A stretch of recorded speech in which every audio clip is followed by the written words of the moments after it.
les champions de l'Afrique. Allez, allez, welcome to Cameroun. Ça va se jouer et le meilleur va gagner. Personne ne bouge. Assez Manoron. Gagné, gagné, c'est la fête au Cameroun. Gagné, gagné, welcome to Cameroun. Gagné, gagné, c'est la fête au Cameroun. Gagné, gagné, welcome to Cameroun. Ici là, dans le pays des lions indomptables, on met ça dedans, toujours dedans.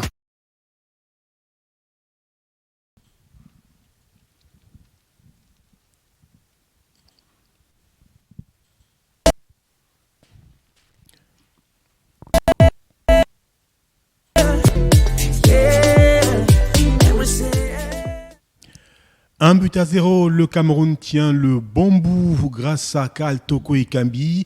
Les Lions indomptables du Cameroun mènent un but à zéro face aux Comores. C'est l'ascension des 45 premières minutes de cette quatrième rencontre comptant pour les huitièmes de finale de cette 33e édition de la Coupe d'Afrique des Nations. Baudelaire, Guéné. Oui, effectivement, une victoire, je veux dire, les Lions sont logiquement en tête, eux qui ont jusqu'ici bénéficié des circonstances. Je pense qu'on reviendra sur le carton rouge récolté par Abdou dès l'entame de cette rencontre. Mais le Cameroun derrière, on les a vus, ils sont restés appliqués, ils sont restés posés parce qu'ils cherchent avant tout à construire le jeu à partir de la base arrière pour mieux élaborer et mieux étirer le bloc comorien qui est pour l'instant bien regroupé. Il faut le dire, il y a quand même ces points positifs là qu'on pourrait accorder à cette équipe du Cameroun. Maintenant, il ne manque plus que des buts parce qu'on a surtout envie de voir cette équipe se faire plaisir offensivement, mettre des joueurs en confiance comme Choupo-Moting qui ne l'est pas encore, Aboubakar Vincent qui jusqu'ici ne montre toujours pas grand-chose dans cette rencontre. Donc, je pense qu'il faut surtout se faire plaisir dans ce genre de rencontre où il y a déjà ce carton rouge côté comorien. Derrière, si on a la possibilité d'en inscrire 5, voire 6, ben c'est le moment de lâcher les chevaux, il faut se donner à fond. Et en parlant justement de carton rouge, à l'entame de la rencontre, avec tout ce qu'il y a eu autour de cette confrontation entre le Cameroun et les Comores, ce carton rouge, psychologiquement, est-ce qu'il y a à redire ? Non, je pense que c'est une décision logique. Je pense que c'est une décision logique. Quand vous voyez l'attitude de M. Tessama, l'arbitre kényan de cette rencontre, il y a eu faute, il a sifflé une faute au départ. Il a appliqué le règlement, tout simplement. Il a été interpellé. C'est-à-dire que c'est pas lui qui prend la décision. C'est-à-dire que le VAR, après visionnage de l'image, ils se sont rendus compte que l'action était bien assez grave et lourde. On l'a donc interpellé pour qu'il aille se faire sa propre idée sur l'action. Et derrière, vous voyez, c'est un carton rouge logique. Il décide, c'est quand même lui qui décide. Oui, c'est lui qui décide. Parce que justement, quand on l'interpelle, on lui dit, va regarder parce qu'il y a potentiellement un carton rouge. Maintenant, la décision te revient à toi. Donc, c'est lui qui est parti regarder et il a jugé utile de sortir ce carton rouge. Nous, maintenant, qui sommes derrière nos petits écrans, je pense que logiquement, la sanction, elle est là. La faute, elle est lourde. Vous voyez comment Abdou marche sur la cheville de Moumine Gamaleu. J'évoquais en fait l'aspect psychologique, pas l'aspect technique. Oui, psychologique. Même l'aspect psychologique aujourd'hui, nous Camerounais, c'est vrai qu'on aurait souhaité les voir à 11 contre 11, ça c'est sûr. Maintenant, ce sont les règles du jeu. Peu importe la situation qu'ils sont en train de traverser, s'il y a un carton rouge, on le siffle.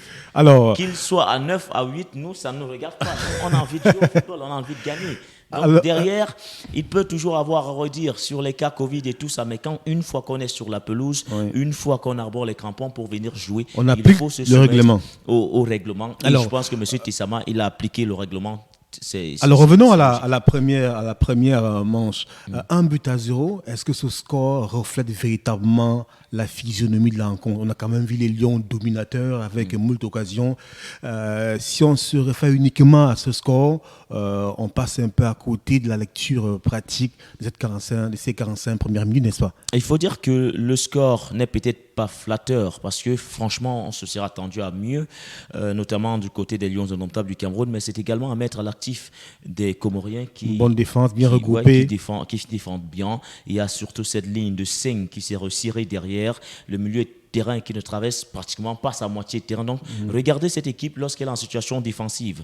Tous les Comoriens sont dans leur moitié de terrain. Ça prouve que ils ne veulent pas être attirés. Ils ne veulent pas être attirés parce qu'ils savent qu'une fois qu'ils auront ouvert les brèches, ils vont laisser la possibilité au Cameroun. Donc c'est aux Camerounais de trouver la bonne alchimie. Pour l'instant, il y a eu cette alternance-là entre les balles courtes et les ballons longs, ça ne marche pas. Pas encore. Alors pourquoi pas essayer de miser sur la vitesse? C'est pourquoi on sollicite l'entraîneur aujourd'hui pour qu'il nous lance un joueur comme Christian Bassogog, qui pourrait apporter cette vitesse-là sur le côté. Parce qu'aujourd'hui, on s'est rendu compte qu'à force de vouloir trouver Vincent Abouakar devant, de par les longs ballons, à force de vouloir miser sur le jeu court avec Ere Maxime Choupo-Moting, clairement, le bloc, il est trop resserré et le marquage est très près sur des joueurs comme Vincent Abouakar. Mais on verra aussi si ce marquage va se perpétuer durant toute la rencontre. Oui. 45 premières minutes, c'est quand même tôt pour un sur les changement. 45 premières minutes, c'est vrai qu'on peut dire c'est tôt.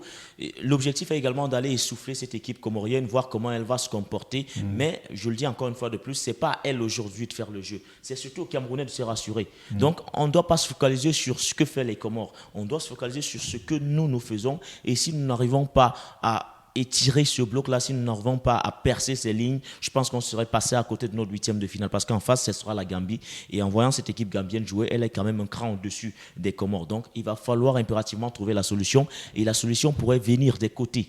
Oui, moi, je milite pour l'entrée en jeu de Christian Bassogog, qui pourrait accélérer le jeu afin de mieux essouffler le bloc comorien, qui est pour l'instant bien regroupé. Donc, l'apport de Christian serait un atout. Peut-être reposer un gars comme Choupo sur cette mi-temps, on ne voit pas trop son activité physique et même Est-ce que votre lecture n'est pas hâtive? 45 premières minutes avec oui, mais ce sont les enseignements qu'il faut tirer sur ces 45 premières minutes. Ce sont les enseignements.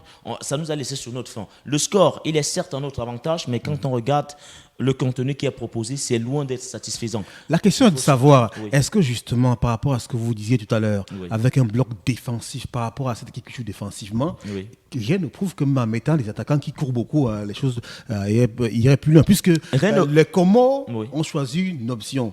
Ils jouent à 10 contre 11 et ils sont résolument appelés à défendre. Mais on ne peut pas savoir si ça ne va pas marcher si on n'essaye pas. Si ça, il faut essayer. Quand on lui donne sa chance à Bassogog, derrière, s'il se plante, il se serait planté. Donc, on ne peut pas savoir que ça ne va pas marcher dès le départ si on n'essaye pas de changer quelque chose. Aujourd'hui, on a envie de se rassurer offensivement. Mais en même temps, on ne peut pas aussi changer pour changer. Oui, en même temps, on ne peut pas aussi changer pour changer. Mais je pense qu'après 4 matchs quand même disputés dans cette Coupe d'Afrique des Nations, il est plus que temps de donner sa chance à Bassogog. Alors, on lit dans votre lecture beaucoup plus une volonté de faire entrer un joueur non pas un système. C'est pas plus pour des sentiments que je le dis. C'est parce que je me rends compte qu'il faudrait qu'on accélère le jeu. Notre système, notre jeu aujourd'hui manque, ce leader technique-là manque aujourd'hui à cette équipe du Cameroun. C'est-à-dire celui-là qui est capable, de par sa vision de jeu, de casser 2 ou 3 lignes. On misait sur un joueur comme Franck Zambo-Anguissa, mais pour l'instant, il ralentit plutôt le jeu des Lions. On misait sur l'entrée en jeu de Choupo-Moting, mais il est très très bien pris au marquage par les Comoriens. Alors pourquoi pas essayer par quelque chose de nouveau? Et je pense que Christian pourrait bien être cette solution-là, c'est-à-dire celui-là qui pourrait accélérer tout en apportant de la technique, en mettant également ce côté rapidité, vivacité dans le jeu des Lions. On a surtout besoin de ça. Cameroun, comment les Camerounais sont devant? Le Cameroun est bien parti pour être cette formation qui va affronter justement la Gambie à l'occasion de deuxième quart de finale de la Coupe d'Afrique des Nations. Nous sommes toujours sur le plateau. On va du côté de Yaoundé, Baudelaire, pour la deuxième partie de cette rencontre. Et puis on revient pour décrypter la fin du match en espérant que le coach va écouter votre conseil. On espère bien. Ouais.